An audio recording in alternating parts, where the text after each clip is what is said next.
하나님의 통치와 유효신앙, 하나님의 통치와 유효신앙이라는 제목으로 말씀 증가하겠습니다.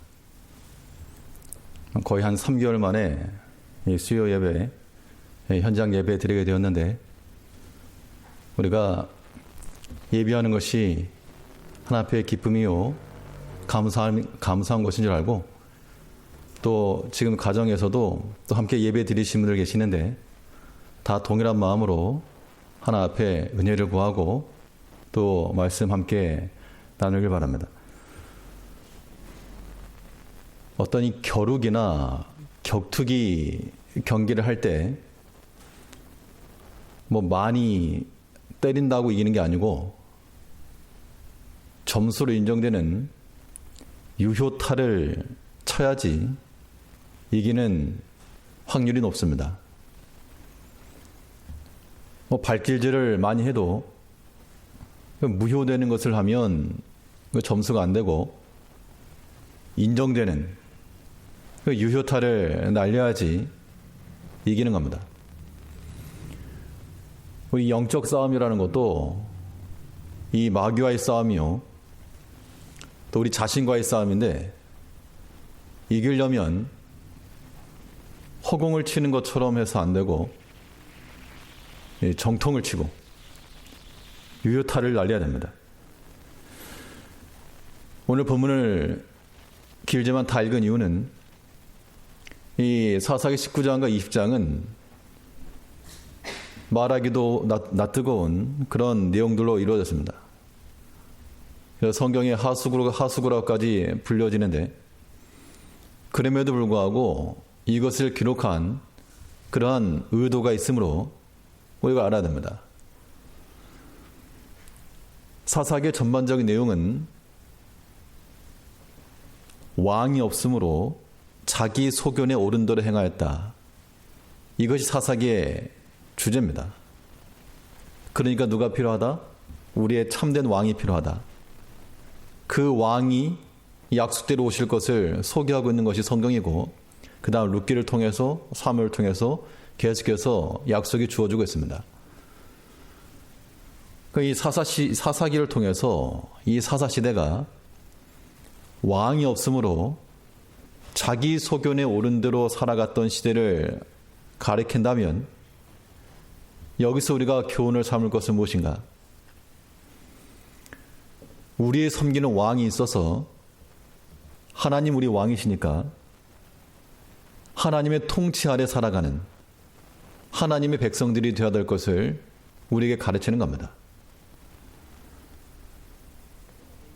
그러면 하나님의 통치 아래서 무효가 되지 않고 유효로 인정될 만한, 그러니까 유효신앙을 우리가 좀 가져야 되겠는데, 그럼 무효에서 유효로 이 전환이 일어나려면 어떠한 변화와 또한 전환이 필요할 것인가? 본 말씀을 통해서 살펴보도록 하겠습니다. 첫째로, 하나님의 통치를 받는 백성들로 살아가려면 이 진실함으로의 변화가 필요하다고 그랬습니다. 거짓과 속임에서부터 진실함으로의 전환이 일어나는 것, 이것이 곧 자기 소견에 옳은 대로 살아가던 그런 모습에서 하나님의 통치 아래 하나님을 우리의 주인이요 왕으로 섬기는 그러한 백성으로 사는 삶이 되는 겁니다. 우리가 왜 진실한 말과 행실을 해야 되는가? 이 거짓과 속임이라고 하는 것은, 이것은 하나님을 부정하는 겁니다. 하나님을 부정함과 동시에 우리 자신의 믿음을 부정하는 것이 되고 마는 겁니다. 결론적으로 하나님께서 죄를 기뻐하지 않으시고 또 거짓의 아비는 마귀라 했기 때문에 우리 언사에 이런 거짓과 속임이 섞여 있다는 것은 여전히 하나님 통치에 있는 것이 아니고 자기 소견에 옳은 대로 사는 겁니다. 오늘 본문에 보면 세 부류의 군상이 나타나는데, 먼저는 한 레위인이 자기 첩을 데리고 있다가 이 첩이 집을 떠나서 고향으로 돌아갔습니다. 그래서 이 데리러 가서 돌아오는 중에 이 만난 사건이 19장, 20장의 내용입니다. 근데 레위인이 어떻게 표현했는가 하면 사실을 사실대로 다 말하지 않고 자기 입장에 서서 거짓을 조금 보태고 사실이 아닌 것을 조금 섞어서 사실인 것처럼 그렇게 말했다는 겁니다. 본문 3절을 보니까 이 본문 3절에서 이스라엘 자손의 미스바에 올라간 것을 베냐민 자손이 들었더라. 이스라엘 자손이 가로되 이 악한 일의 정형을 우리에게 구하라. 이 레위 사람과 첩이 돌아오는 길에 베냐민 지파에 속한 마을에서 유숙을 하게 됐는데 한 노인이 받아주었습니다.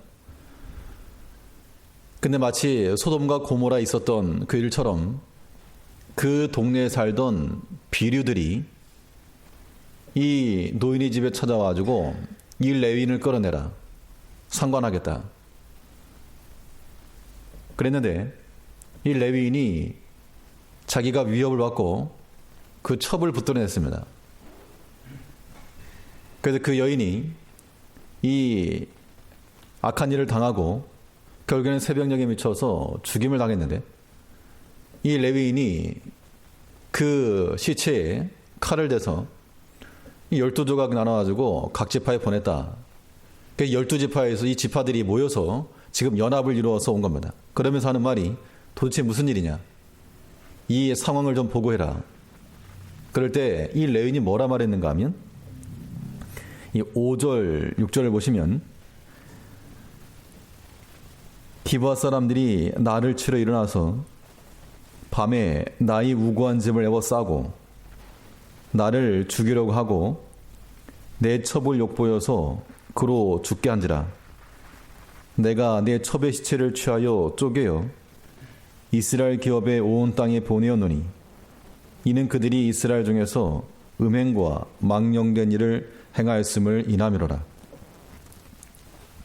이 말만 들으면 이 레위 사람은 아무런 잘못이 없고 그 베냐민 지파에 있던 그 비류들의 잘못으로만 생각할 수 있지만 실상 그렇지 않았습니다.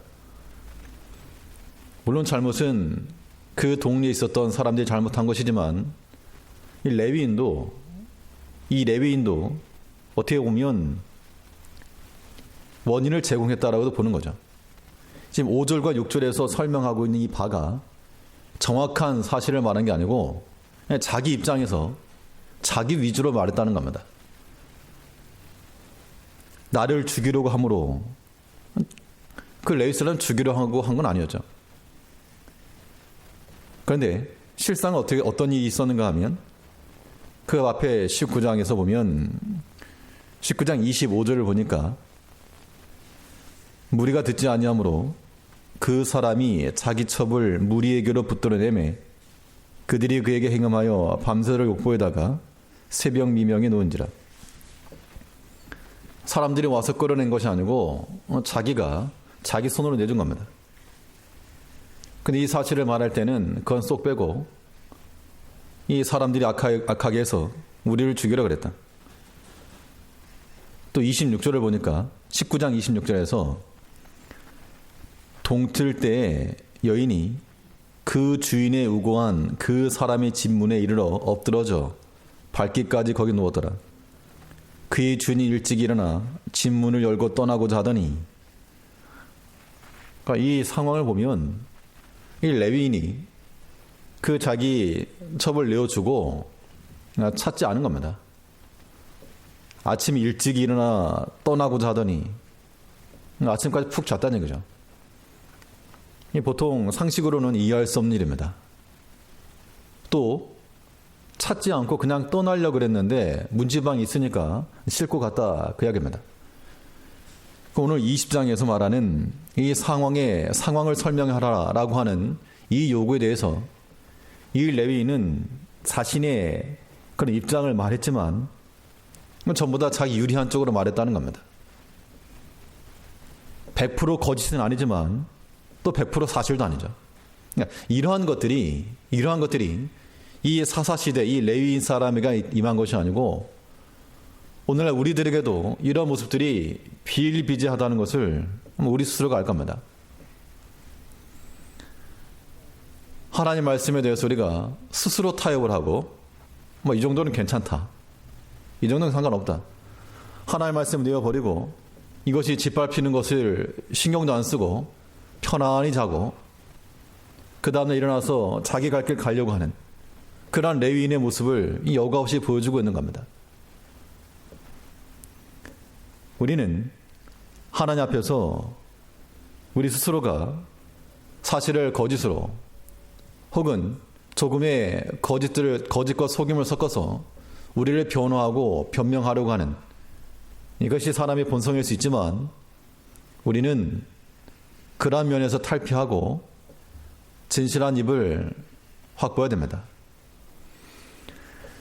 사람에게 보이기 좋으라고 그렇게 하라는 것이 아니고 우리는 하나님의 통치를 받는 백성들, 이 사사기가 말하는 바 왕이 없으므로 자기 소견에 옳은 대로 살던 사람들의 모습을 보여주고 있는 겁니다. 우리가 이와 같은 삶을 살아가면 우리도 마찬가지로 우리에게 왕이 없는 겁니다.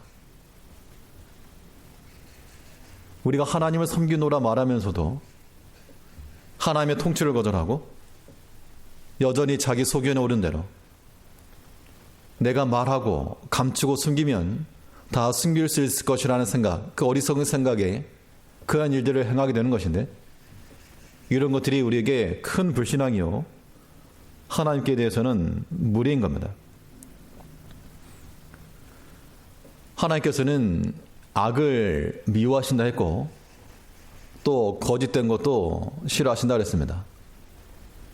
잠언에 보면 진실한 입은 영원하다 했고 거짓된 혀는 잠시다, 임시다, 잠시 동안만 있다 그랬습니다. 우리가 이 자기를 변호하려고 자꾸 속이다 보면 점점 쌓여져. 이 뉴스에서 나오는 그런 기사들을 보게 되면 자기 상황을 숨기려고 거짓을 말하다 보니까 점점 쌓여가는 겁니다. 차라리 모든 사실을 말을 하고 용서를 구하면 용서는 받을 것인데 그럴 만한 용기도 없고 그런 진리식도 없는 겁니다. 그런데 그런 사람들을 비난하기 전에 우리 자신에게서 그런 모습을 발견하는 것이 오늘 본문을 통해서 우리가 깨달을 내용입니다. 우리가 우리 자신을 얼마나 합리화 잘 지킵니까? 그런 면에서 대가들이에요, 대가들.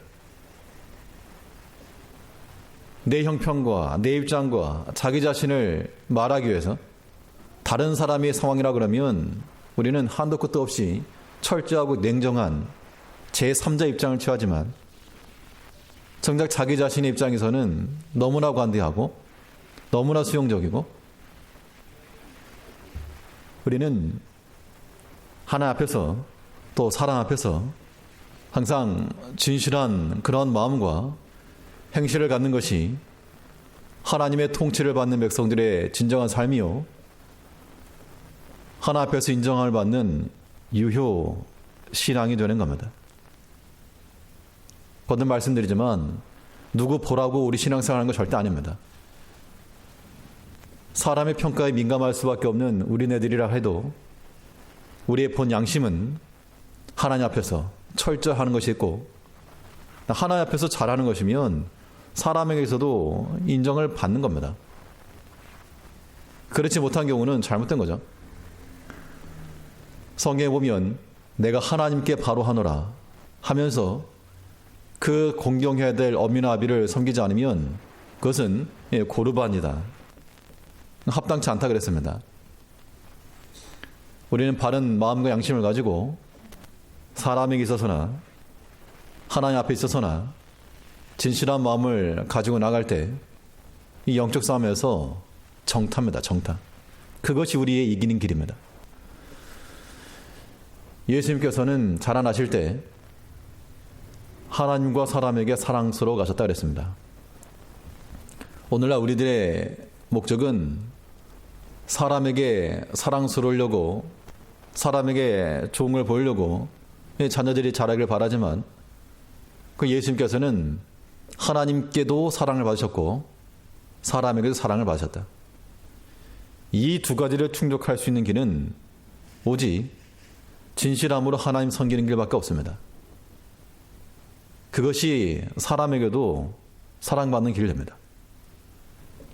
진실 그러면 이거 종교적 이야기고 교회에서는 한 이야기다 생각되기 쉬워도 이 사회에서 진정을 요구하는 그 핵심 가치가 진실 아닐까요? 진실함이라고 하는 것은 우리 성도들의 경쟁력입니다. 하나님 앞에서 우리가 바른 마음과 양심을 가지고 모든 일에 있어서 철저히 해나가는 것. 그런 사람이 부족함이 있죠. 그럴지라도 우리는 우리 자신의 부족함을 또 발견하고 또 성찰하고 바꿔나가는 겁니다.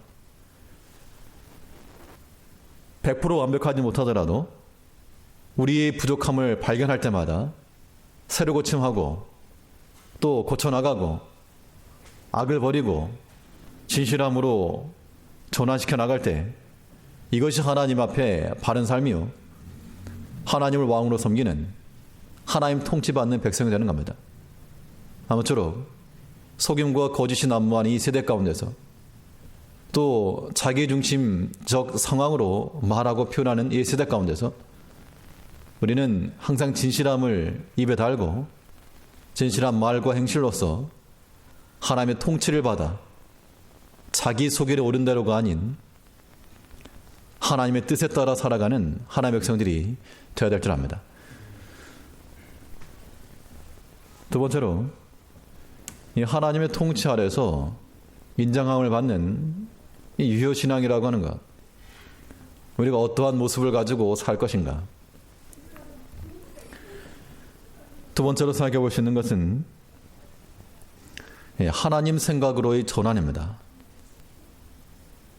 사람의 생각에서 하나님의 생각으로의 전환, 이것이 자기 소견에 옳은 대로 살던 이 사사시대에 하나님께서 요구하시는 하나님의 통치받는 백성들의 삶의 모습입니다. 오늘 본문에 나타나는 두 번째 군상은 이 레위인이 보낸 이 시체 조각을 받고 이스라엘 11지파가 다 모였습니다. 분기가 탱천하여서 이 미스바에 다 몰려들었습니다. 미스바에 모인 이유는 이 베냐민을 그냥 둘 수 없다. 이거 쳐야 된다. 그래서 이 악한 것을 우리 가운데서 몰아내야 된다. 그렇게 해서 모였다는 겁니다. 틀린 말 한 건 아니고 이거 옳은 이야기입니다. 이 이스라엘 중에서 이 행음함을 버리고 악한 것을 없이 하는 거, 이거 중요한 거죠. 이 백성들이 모여서 말을 했는데 8절을 보니까요, 모든 백성이 일제 일어나며 가로되 우리가 하나라도 자기 장막으로 돌아가지 아니하며 하나라도 자기 집으로 들어가지 아니하고 우리가 기브아 사람에게 이렇게 행하리니 곧 제비 뽑아서 그들을 치되 우리가 이스라엘 모든 지파 중에서 100에 10, 1000에 100, 만에 1000을 취하고 그 백성을 위하여 양식을 예비하고 그들로 베냐민의 기브아에 가서 그 무리에 이스라엘 중에서 망령된 일을 행한 대로 징계하게 하리라 하니라. 이와 같이 이스라엘 모든 사람이 하나같이 합심하여 그 성읍을 치려고 모였더라. 아주 이 사건으로 이 11지파가 합심하게 되었습니다. 똘똘 뭉쳐서 모였는데 모인 이유는 베냐민 지파 그 성읍을 치려고 모였다라고 하는 겁니다. 그러니까 뭐가 무엇이고 문제이고 잘못된 것인가? 그 공동체 내에서 이 음행과 악을 제거하겠다라고 하는 그 마음은 옳은 말이었지만 그러나 이 사람들이 모여서 하나님의 뜻을 먼저 구하지 아니하였고 자기들의 생각을 가지고 모였다는 겁니다. 뒤에 보면 하나님께 묻지 않았습니까? 누가 먼저 올라갈까요? 하나님께 물었습니다. 18절을 보시면 이스라엘 자손이 일어나 베델에 올라가서 하나님께 묻자봐 가로되 우리 중에 누가 먼저 올라가서 베냐민 자손과 싸우리까? 여호와께서 가라사대 유다가 먼저일지니라. 항상 유다가 선봉에 섰는데 이번에도 유다가 올라가라 한 걸 보니까 하나님께서 허락하신 거 아닌가? 그런데 하나님께서 가서 베냐민을 쳐라 라고 말씀하신 적이 없고 이 11지파 연합이 하나님께 물은 것은 이 베냐민을 쳐야 되겠다라고 하는 것을 기정사실화 시켜놓고 이것은 그들 선에서 일단락 지어놓고 누가 먼저 올라갈까요? 이걸 물었다는 겁니다. 이 전쟁의 결과에서 어떻게 되는가? 유다 지파가 올라가가지고 패했습니다. 두 번째도 패했습니다. 세 번째 가서야 이 베냐민 지파를 물리쳤는데 그 과정을 보면 이 백성들의 간구하는 내용이 달라집니다. 처음엔 어떻게 구했는가 하면 18절 하반절에 보니까 누가 먼저 올라가서 베냐민 자손과 싸우리까? 베냐민 자손 치겠다는 것은 11지파들이 모여서 공동으로 합의한 내용입니다. 이건 쳐야 된다. 이거는 기정사실화 시켜놓고 누가 먼저 올라갈 것인가 이걸 물어본 것인데 그 결과로 어떻게 되었는가? 그 결과로는 이스라엘이 패하고 말았습니다. 그러니까 이 11지파 연합이 낙심을 해가지고 하나 앞에 또 간구합니다. 23절을 보니까 이스라엘 자손이 올라가서 여호와 앞에서 저물도록 울며 여호와께 묻자마 가로되 내가 다시 나가서 나의 형제 베냐민 자손과 싸우리까? 약간의 분위기가 변화되었다는 걸 느끼시죠? 처음에 누가 먼저 올라가서 싸울까요? 할 때는 그냥 베냐민 지파 이거 타도해야 될 대상으로 봤지만 이제 두 번째는 이 나의 형제 베냐민 자손과 싸우리까? 이 싸움이 싸워야 될 것인가에 대한 질문을 하고 있는 겁니다. 그러니까 누가 먼저 올라갈 것을 묻기 전에 이 싸움에 대해서 올라가야 되겠습니까? 이걸 물어야 되겠는데 그걸 생각하고 그건 이미 자기들이 결정 다 했다는 겁니다. 그래 놓고 누가 갈까요? 이걸 먼저 물었기 때문에 이러한 인본주의적 발상, 하나님이 허락하지 않은, 하나님의 뜻을 찾지 않은 이런 생각이 무효타가 되었다는 겁니다. 그런데 23절을 보면 이 나의 형제 베냐민과 싸우리까? 근데 하나님께서 올라가서 치라 라고 말씀하시죠. 그럼 이겼는가? 그래도 졌습니다. 세 번째 구하는 내용을 보면 이 11지파가 베냐민을 치러 올라가려 했던 처음 행위가 인본주의적 생각이었다는 것이 확인되는데요. 28절을 보시면 또 진 다음에 하는 말입니다. 28절에서 아론의 손자 엘르아살의 아들 비나스가 그 앞에 모셨더라. 이스라엘 자손이 묻자오되 내가 다시 나가 나의 형제 베냐민 자손과 싸우리까 말리까? 여호와께서 가라사대 올라가라. 내일은 내가 그를 내 손에 붙이리라. 세 번째에서는 싸워야 됩니까? 말아야 됩니까? 그러니까 이 싸움 자체를 처음에는 무조건 싸운다 이거. 누가 먼저 갈 것인가 그게 문제였지.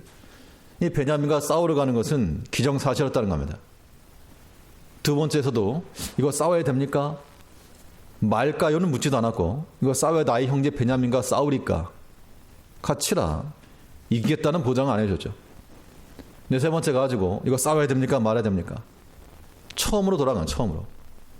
처음부터 자기 형제를 물론 그들이 잘못했지만 한 지파를 멸해버린다라고 하는 것은 이거 하나님께서 기뻐하실 리가 없고 이걸 묻고 갔어야 되는데 그렇지 않았기 때문에 하나님께서 그들의 실패를 경험하게 하신 겁니다. 이것이 그러면 우리에게 주는 교훈은 무엇인가? 우리도 이런 거 잘하잖아요. 내가 결정 다 해놓고 하나님 보고 사인하라고 내밀 때 뭐 그런 적 없으십니까? 돌이켜보니까 뭐 그런 그런 일들이 꽤 있었던 것 같습니다. 내가 하고 싶은 거, 내가 원하는 거, 그걸 내 마음속에 다 그려놓고, 이게 하나님의 뜻이고 아니고는 중요하지도 않고, 내가 원하는 겁니다. 아무튼 하나님 이걸 내가 꼭 주시오, 꼭 주시오. 언제 주실랍니까? 이게 기도의 내용이었지. 구하는 그 내용 자체가 하나님의 뜻인지 아닌지를 우리가 생각지도 않고, 그건 내가 다 결정해놓고 내가 원하는 대로 구한다는 겁니다. 이런 것들이 인본주의적 생각이라는 얘기죠. 기도라는 형태는 취했습니다. 하나님의 뜻이 무엇인지 물었습니다. 전쟁에 패하고 나서 날이 저물도록 울었습니다. 그랬을지라도 그들의 간구가 하나님 앞에 합당치는 않았다는 얘기죠. 오늘날 우리가 하나님 앞에 간구하는 내용들이 있을 줄 압니다. 때로는 개인적인 문제로, 혹은 자녀들의 문제로, 혹은 가정 문제로, 또 우리 건강의 문제로, 우리가 교회나 또 사회적인 문제로 기도를 하기도 합니다. 그런데 때로는 우리가 다 설정해놓고 하나님 여기다 사인만 하시면 됩니다. 그런 마음 상태로 구한다는 것은 이 사사시대의 이 백성들과 같은 모습인 겁니다. 우리가 하나님을 왕으로 섬기고 하나님의 통치를 받는 백성들이라면 원점으로 돌릴 수 있어야 됩니다. 처음부터 내 원한 대로 일이 되지 않을지라도, 내 계획대로 일이 되지 않을지라도 이거 돌이켜서 처음부터 다시 엎드릴 수 있는가, 그런 마음 가셔야 됩니다. 우리 사람이 원함대로 그런다 그러면 우리 다 잘 되는 거 바라죠. 뭐든지 번성하길 바라고, 성공하길 바라고, 칭찬받길 바라고. 그러나 하나님의 뜻은 우리가 세상에 잘 되는 것에만 있지 않고 하나님께 있습니다. 그러니까 우리는 하나님 뜻을 구하며 살아가는 것이 지극히 마땅하다는 겁니다. 그래서 바울은 로마서에서 너희는 이 세대를 본받지 말고, 이 세대를 본받지 말라는 것은 아마 11지파가 모여가지고 당연히 자기들 생각과 기준을 따라서 이건 말이 안 된다, 이건 우리 지파 중에서 쳐내야 된다, 그런 마음을 가졌을 모릅니다. 그러나 너희 세대를 본받지 말고 하나님의 선하시고 기뻐하신 뜻이 무엇인지 분별하도록 하라. 현실의 분별은 잘 할지라도 현실 감각이 있으니까 현장을 잘 분석하는 것이죠. 그럴지라도 우리는 사람의 생각을 가지고 하지 말고 하나님의 뜻을 찾아야 됩니다. 인본주의적 발상이라고 하는 것은 뿌리 뽑힌 나무와도 같은 겁니다. 곧 시들어질 것이므로 우리가 모든 행함이 있어서, 또 모든 결정이 있어서, 또 모든 기도에 앞서서 이런 거 조심해야 됩니다. 기도를 우리가 많이 한다 하지만, 간절히 기도한다고 하지만 내 마음에 다 결정해놓고 하나님이 따라와 주길 바라는, 내가 대장이고 하나님이 그냥 비서죠. 그런 마음 바꿔야 됩니다. 비록 우리의 원함을 가지고 간구하되 그리 아니하실지라도, 또 내 계획대로 되지 않고 수포로 돌아갔을지라도 우리 여전히 하나님 앞에 엎드려 그의 뜻을 찾고 하나님의 선하신 의도를 발견하고자 하는 그런 마음을 갖는 것이 하나님의 통치를 받는 하나님의 백성들의 모습이라는 겁니다. 우리 재래교회의 모든 성도님들이 자기 소견에 오른 대로, 그 원함대로가 아니라 참으로 하나님의 뜻을 따라 하나님의 생각을 찾고 선하신 뜻이 무엇인지 분별하며 때로는 원점으로 돌려서라도 하나님 앞에 여전히 엎드릴 줄 아는 하나님의 통치를 따라 살아가는 그런 모든 하나님의 백성들 되시기 바랍니다. 첫째로, 하나님의 통치 아래서 유효신앙으로 살아가기 위해서 무엇의 전환이 필요한가? 회개로의 전환이 있어야 됩니다. 죄의 고집에서부터 회개로의 변화인데, 세 번째 나타나는 군상은 이 베냐민 지파입니다. 이 베냐민 지파는 이 11 자기 형제들이 모였다는 이야기를 듣고, 40만 이상 되는 군사가 모였다는 이야기를 듣고 자기 지파들을 총동원시킵니다. 근데 처음부터 이 베냐민 지파를 전멸하려고 했던 것이 아니고 이 11지파의 의도는 그 일에 가담된 비류들을 찾아내라. 그들만 내보내면 우리가 그들만 이 약한 일에서 몰아내고 뭐 너희 치겠다 이런 말은 안 했습니다. 근데 이 베냐민 지파들이 그들의 요구에 응하지 않고 끝까지 싸운 겁니다. 12절을 보면 20장 12절에서 이스라엘 지파들이 베냐민 온 지파의 사람들을 보내어 두루 행함이 이르기를 너희 중에서 생긴 이 악이 어찌미뇨 그런즉 이제 기브아 사람 곧 그 비류를 우리에게 붙여서 우리로 죽여 이스라엘 중의 악을 제하여 버리게 하라 하나 베냐민 자손이 그 형제 이스라엘 자손의 말을 듣지 아니하고 그러니까 베냐민 사람들이 그 비류들의 행위를 보고 판단해서 이거 잘못되었다 라고 했다 그러면 일이 잘 해결됐을지 모르지만 그냥 자기 사람이다 이거 자기 사람이다 내 편이다 내 편이니까 잘못이라 말하지 않고 표현을 하면 나갔다는 겁니다. 어떻게 보면 의리라고도 볼 수 있겠지만 이게 바른 게 아니죠. 그러니까 죄를 분별하지 못하고 회개치도 않고 죄를 계속 고집했다는 겁니다. 그 결과가 이 사사기 20장 이후로 나오는 이 비참함의 결과를 가져온 겁니다. 그러니까 이 사건에서 베냐민 지파가 패하고 난 후에 12지파 중에서 작은 지파가 되었습니다. 그래서 베냐민 지파 사람들은 스스로를 작게 여겼다라고 하는 배경이 바로 여기서 나온 겁니다. 사람이 살다 보면 옷이 더러집니다. 옷이 더러지면 어떡합니까? 그걸 갈아입는 겁니다. 환복합니다. 그러면 더러워진 것을 벗고 새 옷을 입는 거죠. 우리가 죄에 묻었다. 그러면 그 죄를 벗고 새 마음을 얻는 것이 우리가 바른 삶을 사는 겁니다. 아무런 죄도 안 짓고 살아갈 수 있는 사람이 아무도 없을 겁니다. 우리 자신 연약함이 있을 때마다 그때마다 죄를 버리고 회개하고 돌이켜서 새 마음을 받아야 되는데 그것이 하나님의 통치 아래서 인정되는 유효신앙인데 그렇지 못했다는 겁니다. 레위기에 보면 이런 말씀이 있습니다. 하나님께서 모세를 통해 주신 말씀이 만일 너희 가운데 문둥병이 들거든 혹은 어떠한 집에 문둥병이 발생하거든 제사장이 가서 확인해라. 확인을 해서 색점이 번져가지고 그게 문둥병으로 판별이 되면 그 집을 일주일간 폐쇄를 하고 오늘날 코로나 대처법에 대한 그 아주 원조격입니다. 그 집을 일주일 동안 폐쇄를 하고 그 다음에 가서 또 확인해라. 그래도 그 색점이 여전히 남아있으면 그 벽돌을 빼서 부정한 곳에 버려라. 그래도 있으면 온 벽에 흙을 다 긁어라. 긁어서 버려라. 그래도 여전하면 아예 그 집을 허물어 버리고 새로 지어라. 이 문둥병이라고 하는 것이 이 죄의 상징이라 그런다면 처음에는 조그만 색점 하나 생긴 겁니다. 그랬을 때 어떻게 되는가? 이 바른 대처법은 그거 벽돌 한 장 빼다 버리는 겁니다.